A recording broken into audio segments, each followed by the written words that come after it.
Poornima ji, thank you for speaking to us at India Today. Suchir's life, was such a life where, at a very young age, he played an important role in trying to build OpenAI, and therefore his mysterious death has raised a lot of concerns. Could you start by explaining to our viewers, what really have you found out during the process of engaging these private investigators, and what is their report telling you? When we went to the apartment, we found that the bedroom was ransacked, and we also found there was a sign of fight in the bathroom. And when we fed the picture to ChatGPT, we figured out that the splatter of blood is not like what it's supposed to be as per the cause of death. And we also found separate spots of blood in the bathroom, indicating he may have been hit separately, other than the cause of death. And more than anything else, there was no suicide note left. In the times where they make a determination it's suicide, they take so many factors into account. The major factor is, was the person depressed? They didn't even ask us. And even today morning, when I was speaking to the attorney, he said, we checked all the CCTV, no one came in, no one went out, so we made a decision of suicide. I kept telling my attorney there are three entrances to the building, one through the garage, one through the back door. Those two don't have CCTV cameras. How do you make this determination? But the police are not listening to us. Lobbying in San Francisco is so powerful. The tech industry lobbying has introduced a lot of corruption, and a precious life of my son is gone. He was so brilliant. He wanted to make a difference to mankind. He was working on a project called Future of Doctor Visit. If he were alive today, not just for us, for humanity, he would have done a lot of wonderful things. We just not lost a son, we lost a nephew, we lost a cousin, we lost a grandson, and his, like our dreams of his marriage, being in-laws, have seeing our grandkids, everything has been snatched away from us. Poornima ji, I can imagine that this is a very difficult situation for the family to have to grapple with. But if blood was found in the toilet, and if the bedroom has been ransacked, and you, as a non trained individual who's not a forensic investigator, could spot this, why then do you think the local authorities and the local police were not able to spot this? Why do you think they seem to be in a hurry to declare this a case of suicide? Every day, this back and forth. You know what? Our attorney comes and tells on Saturday it's a homicide. Sunday, he says it's a suicide. So this back and forth is going on from 2 weeks. At some point, he comes and says it's halfway. It's not suicide. It's not homicide. Like they're playing games with us, our emotions. If we really are frustrated, we want some interference from MEA. My husband Balaji is a citizen of India still, and we don't find any interest in America when we cannot get justice for our son. It's a big blow to us. We went there as immigrants. Within a year after going there, 1.5 years, our son was born. All our life revolved around him. We saw him flourish. We saw him succeed. He went to UC Berkeley. He was so talented. And like, I ask myself every day, beat myself every day. I taught ethics to my son. Should I have taught him to lie? He stood for ethics, and that ethics and those values took his life today. What are we supposed to teach to our son? Tell me. Your son was a whistleblower against OpenAI, and I think this might be a good opportunity, ma'am, for you to recount for our audience here in India the kind of work your son was doing and the kind of discrepancies he found with the algorithms at OpenAI and the kind of revelations he made. Well, he was not a whistleblower against OpenAI. All he was saying was the AI LLM model is harmful. It doesn't actually render the data as it is. He's explained in his publication in Suchir.net website. He gives an example. If you feed a black and white cat, it comes as color cat. So what happens to the work of artists, work of many people? And all this is not only the copyright violation, it's a harm to humanity because the data output is not as expected. People started branding him as whistleblower. Whistleblower is only when he's inside the company. He left OpenAI. Until he was there, he never spoke against the management. He never raised his voice. He believed in what he believed. He stood out. And then He started talking about what he believed because he started feeling very bad about his work was misused and his ethics were not respected. And he started teaming up, like with many different news medias. He went to New York Times. He had lined up with, he spoke to Canadian news channel. He had another interview with Associated Press, all to alert the people that it's a harm to society, it's a harm to humanity. He was so powerful, so brave, and if he can go and tell the world what's going on, why would he take his life? You tell me. It doesn't add up. Have you been contacted by Sam Altman or any of the people in the HR or legal team at OpenAI? Has anybody in the tech industry in California made an attempt to reach out to you and try and speak to you in the aftermath of Suchir's death? We have not contacted them because we are grieving. Our loss is unbearable. At this point of time, what they contacted us with the stock options questions. And this has no value for us. What do we do with the money? There's no compassion, there's no sympathy. And you know what? OpenAI has not even released one word of appreciation. We know from his former boss the significant contribution. He worked directly under chief scientist. Go and ask ChatGPT. It emits all nonsense about our son, all made up stuff. This is the loyalty they have for his work. He spent 4 years there and he was critical, vital for success of ChatGPT. And what We are specifically really. are you hoping for now? What are you expecting from those watching and from the authorities in California?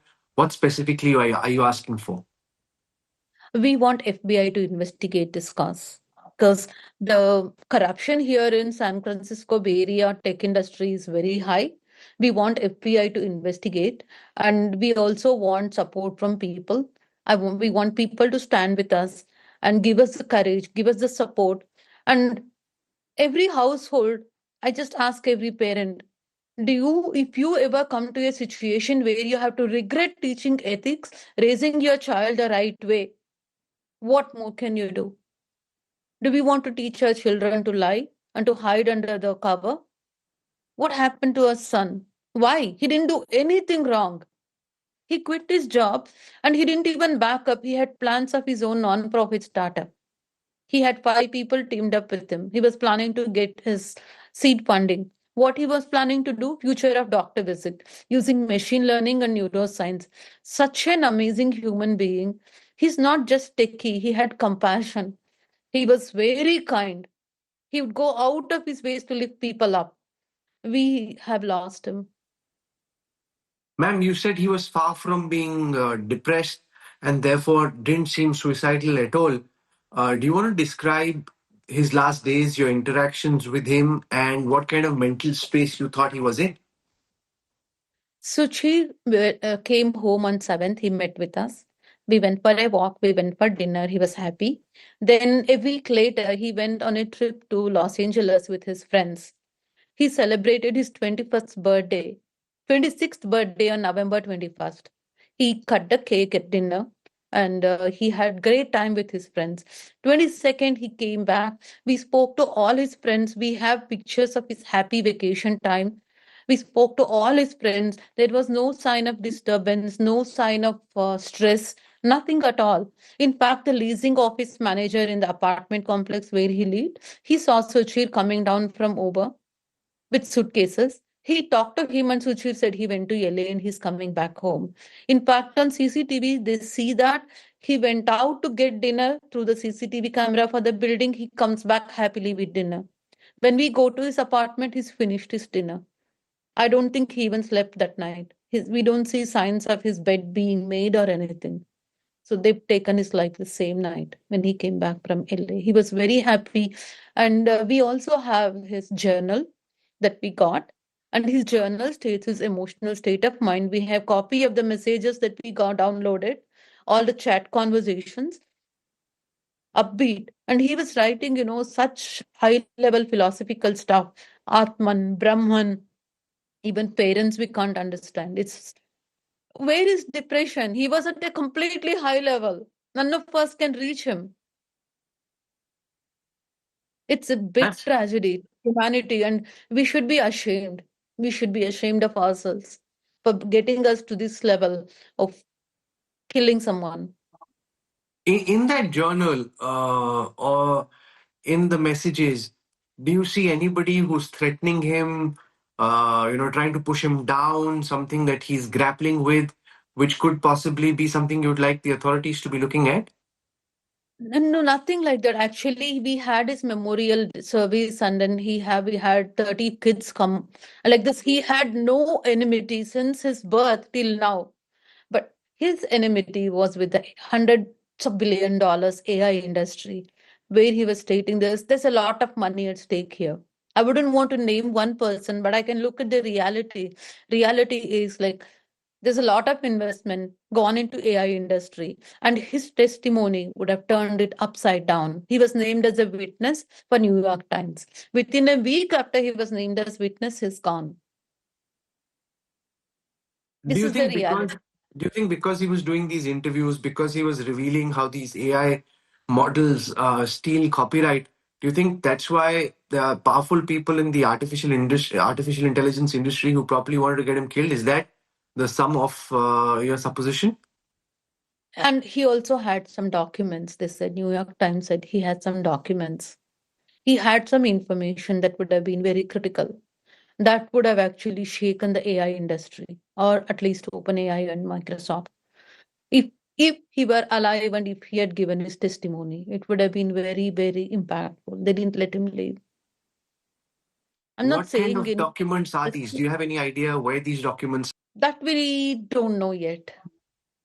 We need to explore once we get hold of his assets. Once we get the permission to open his assets, we will do some forensic and find out. You're a grieving mother and the family is in shock, and I understand that. But the base of the charge that you're leveling, that whether it's Microsoft or OpenAI, that they were somehow involved in the death of your son. Now, that's a very, very serious charge to make, which at this moment, there is no evidence really, ma'am, to back. I know, like, people don't even want to listen to us. It's obvious murder. Even Elon Musk is saying it's a murder. Everyone, 99.9% of people who hear this, they know there's foul play. And why the authorities are deaf to us? They're not giving us police report. They're not giving us crime scene pictures. They're not here. Cops have the body cam. The video should be released to us. They're not releasing. And yesterday I put in a demand to for a few more like preserving the evidence and all. There's no response to that. If we don't know where we are living, what kind of place we are living in. Have you had an opportunity to present the findings of this private investigator's report to the local police, and what are they telling you after the second private autopsy was conducted? I think there was disturbance. I couldn't hear. Can you please repeat it? I'm saying, did you have an opportunity to present the findings of the private autopsy report to the local police? Forget what they were saying originally. After your new evidence has come to light, what are they saying now? No, we sent our own private autopsy report to police. They didn't bother to look at it.